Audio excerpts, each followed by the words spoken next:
Good morning, dear friends. Welcome in this new video. बच्चों, आज हम जो टॉपिक करने जा रहे हैं उसका नाम है साइक्लोट्रॉन। साइक्लोट्रॉन क्या होता है, ये कैसे काम करता है, किस प्रिंसिपल के ऊपर बेस्ड होता है, इसके क्या यूज़ होते हैं, ये हम आज सीखेंगे। तो आज शुरुआत करते हैं कि साइक्लोट्रॉन क्या है। साइक्लोट्रॉन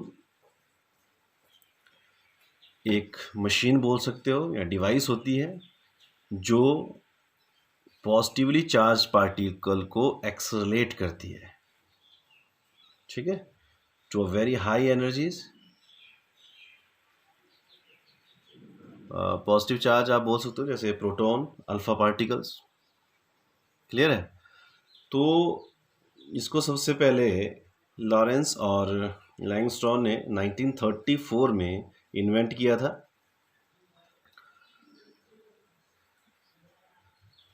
जो इसका प्रिंसिपल है जिसके ऊपर ये वर्क करता है वो ये है कि जब कोई चार्ज पार्टिकल एक्सेलरेट करता है बहुत हाई एनर्जी तक, कब? जब हम उसे बार बार मैग्नेटिक फील्ड के अंदर रोटेट घुमाते रहे नंबर ऑफ टाइम्स, ठीक है। अब ये कैसे हो पाता है? ये हो पाता है कि जब, ठीक है, this can be done with the help of perpendicular magnetic field which throw these positive charge particle in a circular motions. फिर जो फ्रीक्वेंसी होती है, it does not depend on the speed of particle and the radius of the circular orbit. Clear? अब थोड़ा सा इसका मैं बताना चाहूँगा आपको कि कंस्ट्रक्शंस इसमें क्या क्या चीज़ें होती है। हम यहाँ पे 2 डीज ली, डायलिक डीज, डी शेप के चैम्बर बने हुए हैं, ठीक है, D1 और D2, ठीक है। क्या है ये 2 small hollow metallic half cylinders हैं, डी शेप के हैं, इसलिए इनको डीज बोलते हैं, D1 एंड D2। आई बात समझ? अब इनको हमने 2 स्ट्रॉन्ग मैग्नेट्स के बीच में रख दिया, प्लेस कर दिया, ठीक है, और साथ में इनको जोड़ दिया हमने एक वेरी हाई फ्रीक्वेंसी ऑसिलेटर के साथ, ठीक है। It is a source of very high frequency, ठीक है। जो यहाँ पे जो इसकी जो वोल्टेज रहती है, it is a few hundreds kilowatts. फिर क्या होता है कि जो चार्ज पार्टिकल होता है ना, वो इस डीज में घूमेगा। क्लियर? फिर जो घूमेगा, फिर उसके बाद एक यहाँ पे लिखा है W विंडो करके, जैसे ही इसके ऊपर गिरेगा वो यहाँ से एक्सलेट होके, ठीक है, टारगेट को हिट करेगा। जो इसका पर्पस था कि जब हम पॉजिटिव चार्ज को इसमें घुमाते हैं वो हर इस राउंड में एनर्जी एक्वायर करता जाएगा और इतनी एनर्जी एक्वायर करेगा कि हम उससे जो रिएक्शन या जो हमारा पर्पस है वो परफॉर्म करवा सके। क्लियर है? तो ये थी इसके कंस्ट्रक्शन के बारे में, आप यहाँ पे इस तरह से ड्रॉ कर सकते हैं। अब बात करते हैं कि होता क्या है इसमें। क्या करना है कि इस गैप में, ठीक है, क्या करते हैं कि जो पॉजिटिव आयंस हैं, जैसे मैंने बोला पॉजिटिव आयंस आप क्या ले सकते हो, प्रोटॉन या अल्फा पार्टिकल्स, ठीक है, वो यहाँ पे इस गैप में थे, ठीक है। पहले मानो D1 मानो नेगेटिव है और ये पॉजिटिव है, तो जो नेगेटिव है उसमें ये गैप से एंटर करेगा, ठीक है। जब ये एंटर कर गया तो यहाँ पे ये, ठीक है, जैसे ही इसने एंटर किया है ना, तो ये एक्सलेट्स होगा towards the D1, to the D1, ठीक है, एंटर कर गया इसमें, ठीक है। तो ये इसके अंदर it does not experience any electric field due to the shielding effect of the metallic dees. फिर जो इसके ऊपर जो परपेंडिकुलर मैग्नेटिक फील्ड थी उसकी वजह से ये क्या करता है, इस सर्कुलर पाथ यहाँ पे कवर करता है, ठीक है। आई बात समझ में? जैसे ही इसने ये पूरा कवर कर लिया, ठीक है, मतलब इसने D1 को क्या कर लिया, कवर कर लिया पूरा, फिर ये फिर से गैप में एंटर करता है। कहाँ करता है एंटर? गैप में एंटर करता है। फिर यहाँ पे जैसे गैप में एंटर करके इसकी पोलैरिटीज क्या होती है, चेंज होगी। ये फिर ये D2 क्या बन गया, नेगेटिव, और D1 क्या बन गया, पॉजिटिव। तो ये एंटर करके नेगेटिव में, ठीक है, तो फिर यहाँ से फिर से वो सेमी सर्कुलर पाथ कवर करेगा, ठीक है। तो इस तरह से जो मतलब इसकी जो फ्रिक्वेंसी हुई अप्लाइड वोल्टेज की वो एग्जैक्टली क्या रहती है, सेम फ्रिक्वेंसी रहती है जो उसके रेवोल्यूशंस में रहती है फर्स्ट इसमें। फिर हर एक टाइम में जो प्रोटॉन्स होते हैं या मानो जो पॉजिटिव चार्ज कोई भी है हमारे पास है, ठीक है, गैप में पहुंचते हैं, इलेक्ट्रिक फील्ड इसकी यहाँ पे क्या करती है, रिवर्स हो जाती है। फिर मैंने कहा पोलैरिटी चेंज, फिर से यहाँ घूमेगा, हर बार हर राउंड में ये एनर्जी एक्वायर करता जाएगा, ठीक है। और एनर्जी एक्वायर करी इसने और इसका जो रेडियस है वो भी क्या होता है, हर राउंड में इंक्रीज करता जाता है। क्लियर, सेमी सर्कुलर पाथ, फिर से गैप, फिर से पोलैरिटी चेंज, फिर से यहाँ से D1 से D2, D2 से इस तरह से, और ये हर राउंड में एनर्जी एक्वायर करता जाता है, ठीक है। जब ये जो हाई एनर्जी एक्वायर कर लेता है उसे हम क्या बोलते हैं, उसकी जो साइक्लोट्रॉन रेजोनेंस कंडीशंस, आई बात समझ में। और ये जो पूरा पाथ जो कवर करते हैं उसको क्या बोलते हैं, हम स्पिरल पाथ कवर किया इसने। फिर ये कहाँ पे आ जाता है, it is ejected by the window and hit the target. Clear, ये थी वर्किंग। अब थोड़ा सा मैथमेटिकल मैं आपको बता देता हूँ इसमें क्या होता है। अब किस तरह से इसने क्या किया, हमारे पास क्या बोला मैंने, इसे सेमी सर्कुलर पाथ कवर किया, चार्ज था, चार्ज किसकी वजह से सेमी सर्कुलर पाथ कवर किया, मैग्नेटिक फील्ड की वजह से।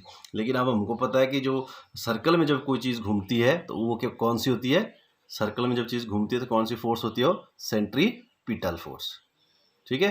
कैसी होती है, सेंट्रीपिटल फोर्स, ठीक है। जो सेंट्रीपिटल फोर्स होती है फिर हम क्या करते हैं उसे, सेंट्रीपिटल फोर्स क्या है, mv²/r, ठीक है। तो यहाँ पे कौन सी थी, magnetic force, and the magnetic force is कितना था, QV, हमने पढ़ा है QV×B, ठीक है, लॉरेंटेज फोर्स QB कितना बन गया, B या मैग्नेटिक फील्ड और इसके बीच में कितना एंगल है, 90 का, सो QBB sin 90 डिग्री, ठीक है। क्या बन गया, mv²R/QBB, sin 90 कितना होता है, 1। क्लियर, एक V से V कैंसल, ठीक है। फिर आप यहाँ से R की वैल्यू निकाल दीजिए, क्या बन गया, mb/QB, ठीक है। तो ये वो रेडियस है जितना वो उस पाथ में कवर करता है, ठीक है। अब हम बात करते हैं कि इसने कितना टाइम स्पेंड किया यहाँ पे।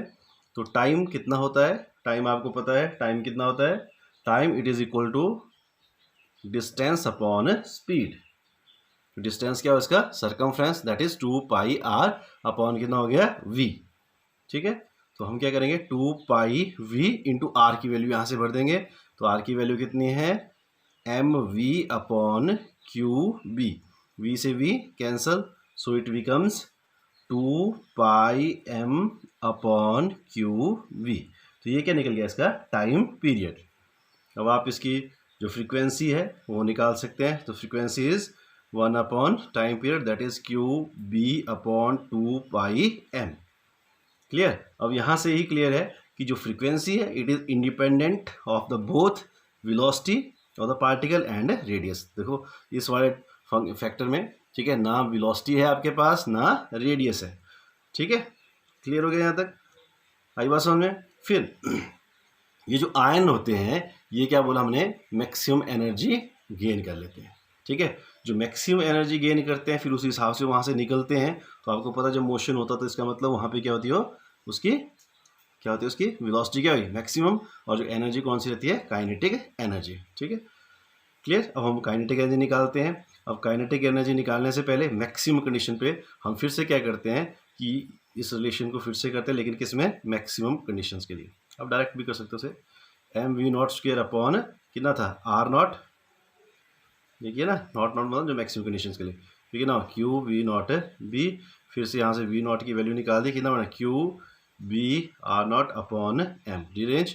फिर kinetic energy is equal to half mv0 का स्क्वायर, कितना बन गया, हाफ m, इसकी वैल्यू पुट करें, QB/R0 अपॉन m का स्क्वायर, ठीक है।